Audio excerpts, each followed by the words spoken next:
Hey, so I thought I'd film this because I ran into this issue before. So I have a Cub Cadet, the LT1050. In the past, I've had an issue with steering, kind of like the steering's jumping, like it's jumping gears or something. So basically what it was, this one here, and actually it fits on the end of the steering shaft that comes down right in through here in the hole there underneath. Now what this had done in the past was actually the gears just kind of sheared off and broke off, and it created like a dead spot, so when it spin the wheel it jumped. So I replaced it. Well, I replaced one, I think I'd save some money with a cheap import, we'll say, part. Well, that didn't last 2 weeks. The teeth broke right off. I would highly recommend saving some money in the long run by buying an OEM Cub Cadet part.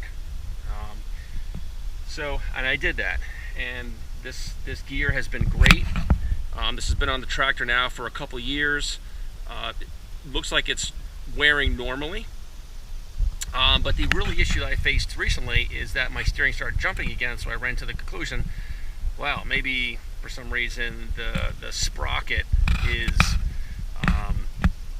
breaking, or the teeth are shearing off from just the age of the motor, so I come to find out, while repairing this part, it comes with one of these.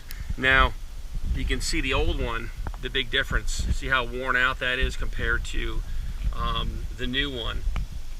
So that's what I basically came to the conclusion, that my steering shaft is actually jumping around. You don't have to take the whole belt system off. Actually dropped the deck on the mower, so I have a lot of room in here to work. Everything's kind of wide open, so now I'm going to drop this down in here and hopefully line up the gear. One thing you want to do is make sure your wheels are straight, so when you put the gear down in, you start off with straight wheels.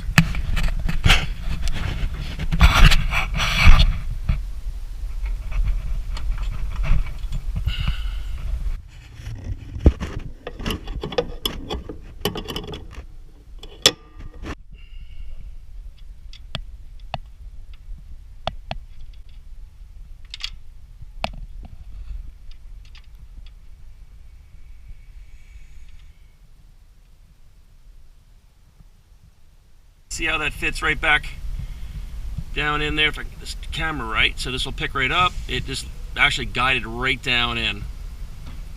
Okay, so there it is. Now you spin the wheel, it should sit in just like that. Now the next step is order of importance. Put the gear on there. Now if you want to be too particular, you can check the steering wheel. See how the little Cub Cadet symbol is like straight, so you want to make sure it's kind of like that. I'm going to put that in exactly the same way. It doesn't matter as long as that gear is in. Please stay. There we go. I'm going to drop on the washer and the nut at the same time. Switch hands here, and that's pretty much it. So now I have gear in place. It's not shaking around. It's locked solid. This thing is going to do its job. Pretty much, this thing was the culprit and made a quick repair. Now, these things on Amazon are about $6 or so, like that. So what I figured to do, I just buy like 3 or 4 of them. And if this ever happens again, now I'll go back and put some grease in there. But if this ever happens again, that way I can, switch them out. I already have some in stock. I don't have to watch my grass grow while this thing's coming in. But if you're an Amazon Prime member, it's going to come in within a couple days. So again, really easy fix, major wear, that's the issue, and I hope this helps.